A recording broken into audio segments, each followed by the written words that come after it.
Welcome to Let's Talk About It. Broadcasting live from North Nashville, Tennessee. North Nashville spans from Metro Center down to the border of Bicentennial Mall, including the neighborhoods of Bordeaux, Buena Vista, Parkwood Estates, Germantown, Haynes Manor, Jefferson Street, Fisk Park, Cumberland Gardens, Oak Valley, Enchanted Hill, and many others. It's perhaps best known for the 3 universities housed here, including Tennessee State University, Fisk University, and Meharry Medical College. North Nashville is also home to the Tennessee Titans practice facility. The Tennessee Titans will begin construction on an expansion project at St. Thomas Sports Park, which will almost double its current footprint in Nashville's Metro Center neighborhood. The plan includes 60,000 square feet in additions, including a new building situated along one of the practice fields, and major renovation of spaces within the existing 75,000 square foot building. Now live from North Nashville, Dr. William Head. Let's talk about it. Good afternoon, ladies and gentlemen, and welcome to NorthNashvilleTV.com, the voice of the voiceless. This is William Head, and today we're on the Vanderbilt University campus to do a, backup interview to an interview we did earlier in the fall with Dr. Paul Newhouse, who is researching, of all things, Alzheimer's. Did I forget it? Oh, Alzheimer's. So we're going to have a conversation with him. Are you a small business or religious organization looking to reach more people? Advertise your business or ministry on North Nashville's online TV station. Our service allows you to easily create and place advertisements that will be seen by thousands of viewers in the local area. With our easy-to-use platform, you can craft the perfect message to target your ideal customer, creating an impactful and cost-effective way to reach out to potential customers. Try it today and see the difference for yourself. Are you looking for a way to successfully advertise your business or ministry? Look no further than North Nashville's online TV station. Our platform gives you the opportunity to showcase your business or ministry to a wide range of viewers. With our advertising service, you get access to creative professionals who can help spread your message and reach potential customers in a cost-effective manner.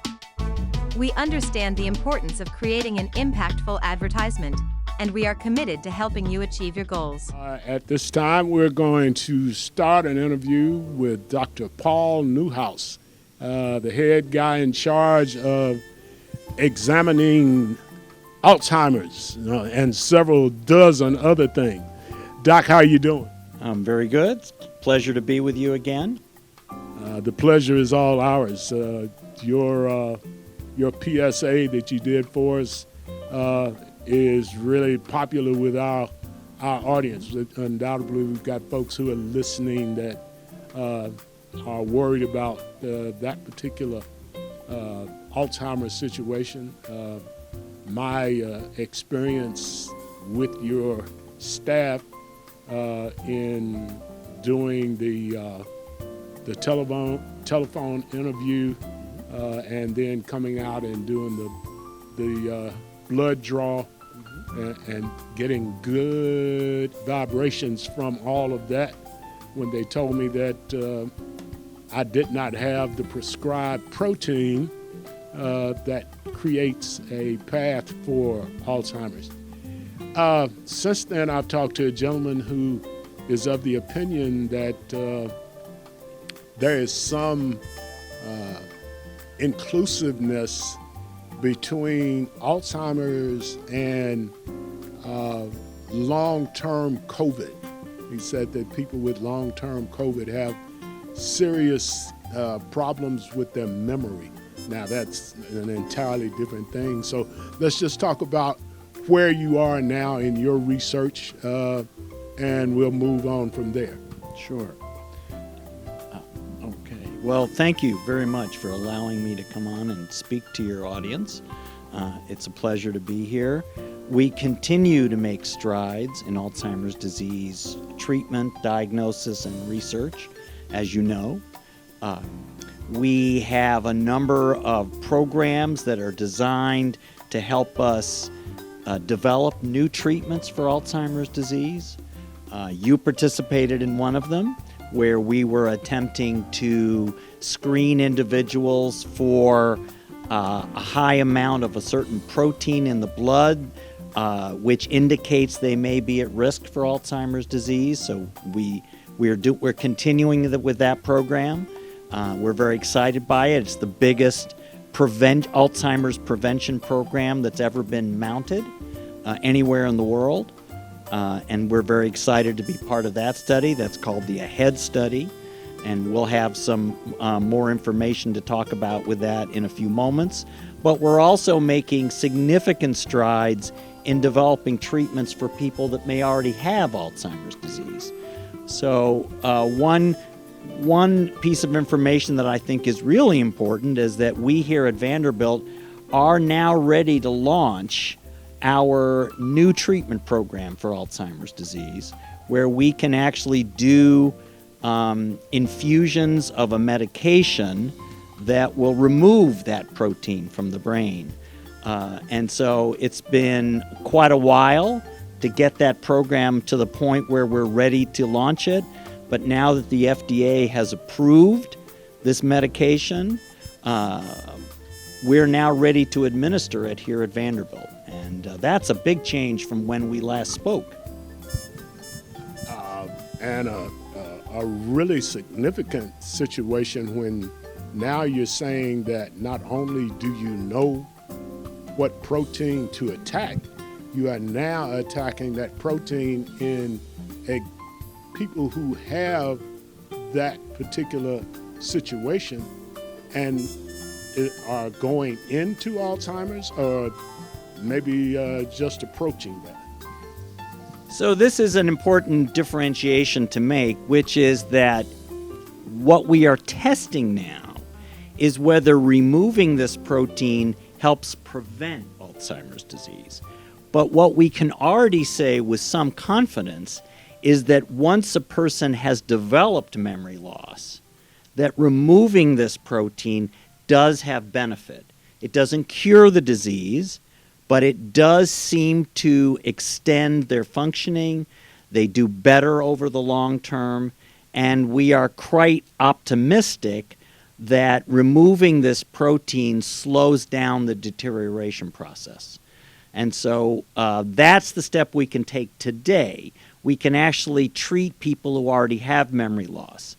Now, this medicine is not yet approved for prevention. That's what we're studying. So what you participated in was the prevention arm of this project. That remains to be seen. Can we actually remove it before someone has symptoms? And can we prevent them from ever developing memory loss? That we haven't established yet. What we can establish, or what we can say with some confidence, is that once the person has memory loss, removing this protein has benefits. The benefits of what you described would be that someone who is in full flight in Alzheimer's may find themselves to be able to back away some? Is that what you're telling me? Well, we don't necessarily think it reverses the process. So that would be ideal. But what we can do is what we can say with some confidence is that it makes the slope of deterioration less steep. And so the data so far don't show a reversal, but they show that patients who take this, especially early in the disease, seem to either stabilize or only decline a little bit over the course of, let's say, 18 months to 2 years. Now, long-term studies are continuing, and we may even have better data in a year or so, but that's what we can say now. And that is so interesting as it says that at some point, if you're tested and it exists, and you are starting to deteriorate, then this medication can slow the deterioration That's right. down significantly. That's right. So all you folks who saw the first show or seen the first interview with Doc, you now realize the importance of getting diagnosed with the protein. That's right. And that's a great point that you bring up, and that's becoming even more important and also more accessible. So today, the ability to make that diagnosis through that elevated protein in the blood is becoming much more widely available. We're now able to send people to Quest and other laboratories to get that done. Now, is it the best blood test yet? I just read a paper this morning that says, well, maybe there's another blood test that might be even better. But I think over the next year or so, you're going to see a whole range of blood tests that are going to help us quickly identify people who would be eligible for this kind of treatment. Everybody watching, the blood test is the same kind of blood test they do when you go get your annual physical. There is no major undertaking. It's the same basic function. When we talked about your research that brought us to you the first time, we talked about diagnosis or being able to project because of the presence of a particular protein in your bloodstream, that there's a good possibility that you will develop Alzheimer's. Now we're talking about if we get out front with that diagnosis, then you can now treat it so that it does not advance to its goal or its terminal. It's damage that it's producing. Right. So Alzheimer's appears to be a multi-step process. You have the first protein that starts to get elevated. That's called amyloid. And that seems to provoke the brain to produce another protein called tau. And the combination of those two abnormal proteins seems to produce the nerve cell damage that is responsible for Alzheimer's disease. It's not one or the other, it's the combo. Now, the question for blood testing is, well, which should we measure? Should we measure amyloid in the blood? Should we measure tau in the blood? Should we measure the both? Now, right now, we're focusing mostly on amyloid, but now tau is becoming important. And so right now, currently, the test that you did actually measures both of them. And it looks like the combination tells us more than one alone. And so in terms of selecting who's right for this therapy and who doesn't need it, it may be a combination of tests. Now, the ones that are out there on the market right now, today, are only amyloid. But I think tau is rapidly going to be following very quickly. And so if you come back in 3 months, 6 months from now, and we have this conversation again, I may have even more updated news for you about which blood tests are available. But right now, we're using those blood tests in a way that helps us select patients for these treatments. It used to be that we had to depend on a brain scan using a radio tracer, essentially a radioactive tracer. But it's increasingly clear to us that this blood test may actually eventually replace those brain scans. Doesn't replace them yet today, but pretty soon. Well, the tracer is a sort of a convoluted process of having the tracer and then having it lie still for a length of time so that it courses through your body. Correct. So the blood test that you do is far simpler and less complicated for folks like me who are old enough to realize that they need to take care of themselves. Right. in your process, one of the things that we talked about before was the absence of black, brown, red, and other minority, minority participants in your trials. Has that increased at all? That's a great that's a great topic to take up at this point, because thanks to the efforts of folks like Blake Wilson in our division here and other folks around the country, the answer is a positive yes. Good. That we've made significant strides in broadening the pyramid so that more people are coming into these programs that are not just one ethnicity, one race, or one type of individual. We have a great increase in nationwide in the number of underrepresented individuals in our studies, but it's taken a huge effort to do that with people such as yourself helping us, and I think that we've made great strides. It's a continuing hill we have to climb. So we're not at the top yet. Some days I feel a little bit like Sisyphus pushing the rock up the hill. So it'll roll right back. And so we have to be careful that it doesn't roll back down on us. But I think we're making great strides in this area through efforts such as with people such as yourself. Well, we appreciate that acknowledgement of what we try to do. In the scientific world, strides like you described usually are very small incremental steps. That's right. How fast are you able to move given the significance of what you're trying to do? Well, you raise a very important issue, which is there's no silver bullet here, right?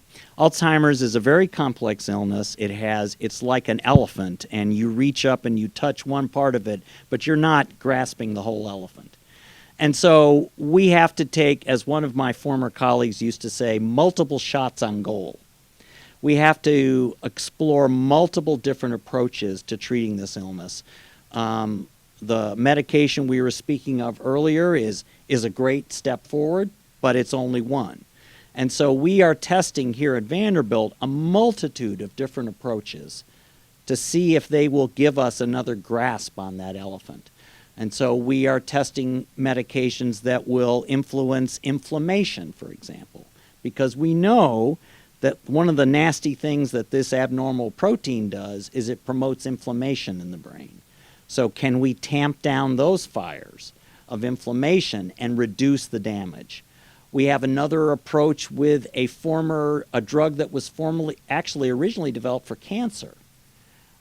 Will that help us reduce the impact of these drugs or these abnormal proteins on the brain? So we're trying to take different shots on the same goal using different chemical approaches, as well as looking at things like lifestyle. We're even conducting a brain training program to see if we can actually train. Brain training. Explain that a little bit. So think of it this way. If you had your knee replaced or your hip replaced, your surgeon could walk away and say, well, I've done my bit, but that doesn't necessarily get you back to full function. What has to happen? You have to go to physical therapy. You have to relearn how to use that limb of yours that he just repaired. So what we're doing is kind of taking a similar approach, using essentially therapy for the brain by training it in ways that we think will enhance the ability to use your cognitive functions. It's kind of what we call the scaffold theory, which is we set up a scaffold, right? A scaffold is around a building to help support it, right? And that's what we're doing with brain training. We develop a scaffold so that you can use other aspects of that beautiful brain of yours to compensate for any difficulties you might have. We think that combining things like medications, lifestyle changes, and brain training could be the optimal way to go in the long run. As you're talking about the brain training and other aspects of your research, an interdisciplinary approach seems to be obvious. You've got psychiatrists, you've got people who are developing drugs, you've got people who are doing the brain training. We talked about last time that the brain has a tendency, when you lose one channel that's being used for a certain thing, it will develop something to get around That's right. using that channel. So is that sort of what you're talking about with brain training? Exactly. So one of the nice things about the human brain is that it's not like a computer. If you damage a computer, it just stops, right? It can't figure out, like you said, another pathway around it. But the brain, just like your body, can actually rehabilitate if we give it the right tools, we believe. And so for the first time, I think we've been confident that using a particular approach to training the brain, not just playing games on a computer, that is not going to do it. But training the brain in a sort of rigorous, focused way might actually give benefits that spread to all aspects of your cognitive functioning. Now that remains a presumption, that's a hypothesis. We're studying it. We haven't proven it yet, but we've got some interesting and exciting data that suggests we're on the right track. Along that same path, the last time we talked about the effect or the significance of the effect of brain training, Sudoku, all those games that you play. Mm-hmm. If one stimulates the brain, it has a tendency to, just like physical activity, if you sit around, has a great effect immediately because your body gets used to the effect of moving about and challenging it to do better. As you talk about brain training, this brain training is a heck of a thought. When you talk about brain training, are we we're stimulating the new paths, or are we trying to open up the ones that are trying to close on us? Well, without getting too technical, Please what we think is happening is that we're focused on developing what are called executive functions, which is a particular aspect of the brain which allows you to make plans. It allows you to focus your attention, focus on this rather than that. It helps you organize what you're doing. And that executive function seems to be unique to humans. And so what we believe is that training executive function specifically will essentially transfer to other areas like memory and attention and speed. And we think there's what we call transfer effects to these other areas. Now, that's what the data shows. It also tends to induce what we call plasticity in the brain, which is referencing what you said earlier about essentially new pathways being discovered or being developed. And so, yes, that the way the brain did business for many years may be damaged, but maybe the brain can develop a workaround to that. And so that's essentially this idea of the scaffold, which is we give you a way to get around and get your brain to function in a way that essentially compensates for the difficulty your brain has had. And so that's the theory, and we're testing that right now.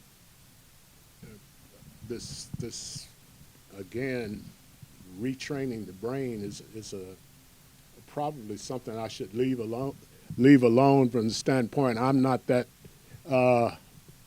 dexterous in what you're talking about. But the same property of physical activity building the body That's right. seems to be the same property of mental dexterity being built from the point of doing more that makes the brain work harder. Well, that's right. So the brain is like a muscle. If you don't use it, you lose it, right? So if you sit in a chair all the time, your muscles will get weak. If you don't stress your brain will get weak. And that's been known actually for decades as well. So yes, challenging your brain seems to be as important as challenging your muscles, especially when we age. One of your opening lines when we first talked to you was that losing your memory should not necessarily be a part of getting older. That's right. And most of us have been told over the years from early in our lives that as you get older, you lose cognitive functions little by little. So as we look at what you are putting together and working on, the optimum thing is that we are looking at improving cognitive function through brain training, which makes the brain healthier. Right. So we think that the optimal secret to successful brain aging is a combination approach, or what we say multimodal approach, which includes physical exercise, a healthy diet, as well as cognitive and intellectual activity that keeps the brain solving problems. So if one wants to have a successful brain aging as well as body aging, we have to work hard to take care of that, right? So it's kind of like the Red Queen said to Alice, you have to run as fast as you can just to stay where you are, but if you want to get anywhere, you have to run much faster than that. And so we have to paradoxically work harder as we age to maintain just where we were. You and I have to think about strengthening our muscles, doing weights, doing physical exercise. And it turns out all of that actually has benefit for the brain as well. So it turns out physical exercise is just as important for the brain as for what's below the neck. And so we believe that physical exercise can also benefit the brain. And so you get double bang for your buck. You improve your physical status by doing exercise and staying physically active, and you can also get a brain benefit from that. So doing brain training is a bit like sweating for exercise. We make the brain sweat. We work hard. And when people are done with our brain training for the day, they all say, that was hard, right? Because we make them work.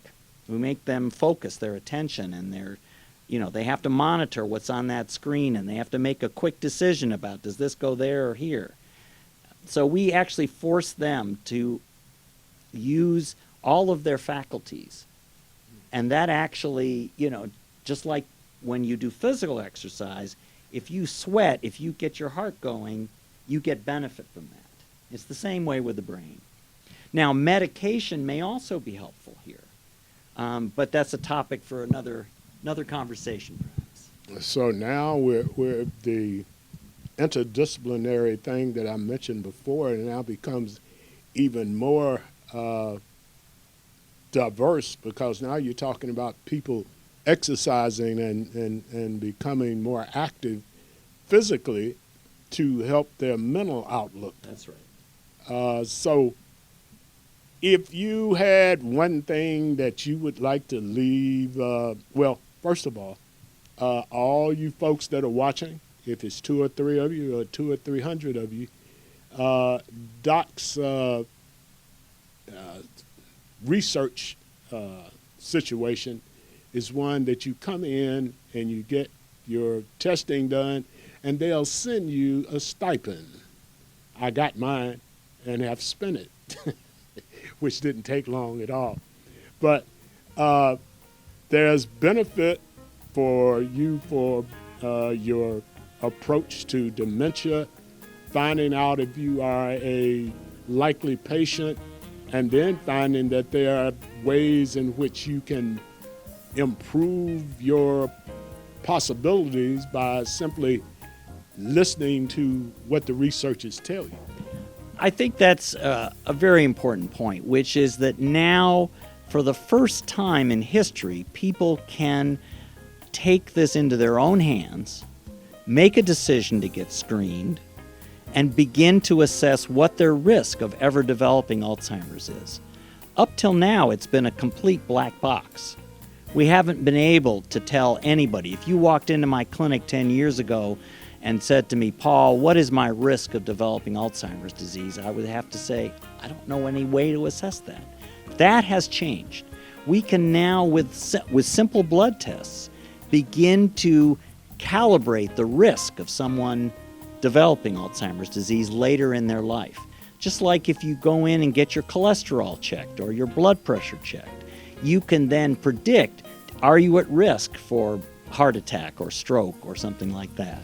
That's where we're beginning to get to with Alzheimer's disease. People can take this into their own hands and decide to get screened if they so desire. And that's what, like you said, that's what our study offers, is the ability to come in and, if you meet certain criteria, get that kind of screening done.